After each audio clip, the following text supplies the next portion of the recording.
जवाब दिया है, समझा करके कहा इधर वो महारानी तारा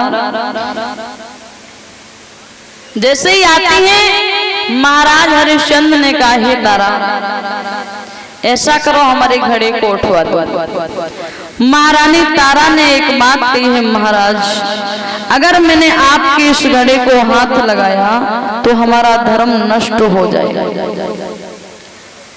और हे महाराज मैं अपना धर्म नष्ट नहीं करना चाहता हूँ। महाराज हरिश्चंद्र कहने लगे हे तारा मैं समझ गया कि जब समय अच्छा नहीं होता है ना तो अपने भी धोखा देने लगते हैं। तारा ने जवाब दिया कैसी बात करते हो महाराज, अरे अगर ऐसा ही होता तो भला मैं तुम्हारे साथ में अयोध्या से काशी तक बिकने के लिए नहीं आती। महाराज मैं धर्म नष्ट नहीं करना चाहती हूँ, इसलिए ऐसा करो मैं आपको एक उपाय बताती हूँ, आप हृदय तक जल में घुल जाएं और बड़ी आसानी से ये घड़ा उठ जाएगा और लेकर के चले जाएगा।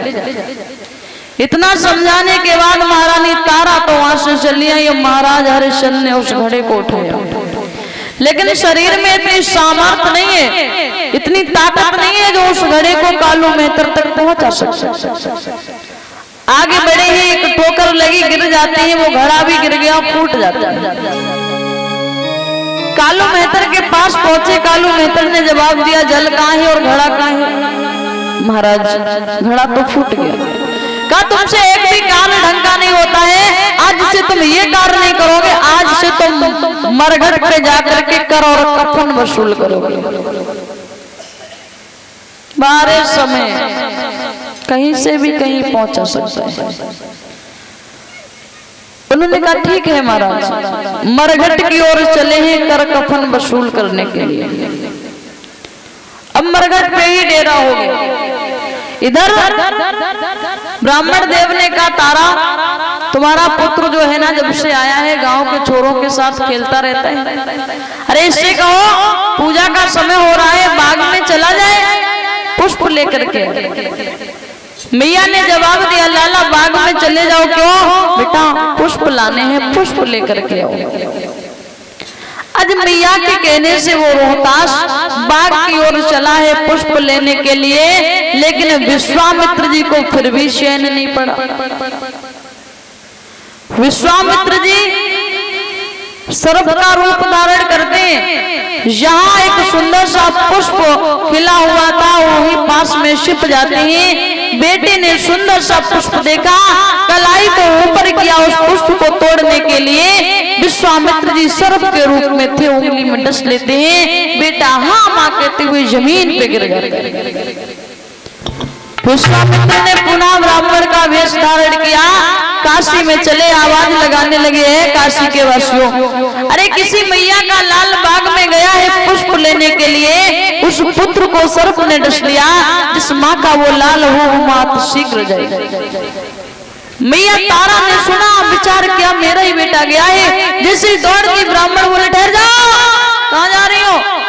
महाराज मुझे लग रहा मेरे पुत्र को सर्प ने डस लिया। बोले सुनो पहले भोजन बनाओ, फिर भगवान को भोग लगाओ, उसके बाद जाओ। और जिस माँ को ये मालूम हो कि मेरा बेटा जिंदगी और मौत के बीच झूल रहा है, क्या भोजन बनाने में उसका मन लगेगा? आज वो मैया भोजन तो बनाती जा रही है क्योंकि मजबूर है, भगवान को भोग लगाया और वैसे ही दौड़ देती है। अपने बेटे के पास में पहुंची और बेटे ने मैया को देखा, एक बात की माँ आने में बहुत देर कर दी, जो कहना हो कह ले मैया, ज्यादा समय नहीं है मेरे पास। और रो करके वो लाला बोला है माँ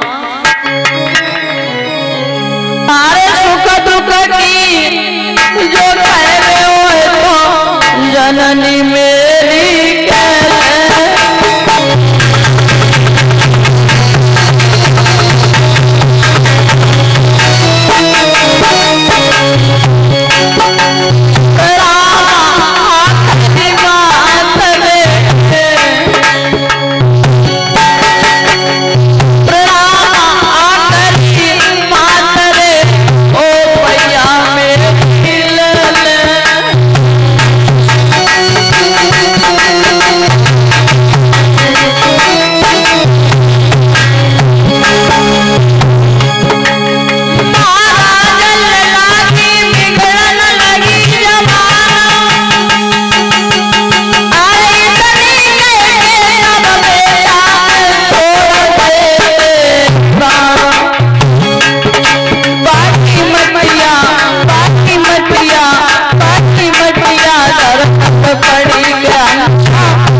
निहारा।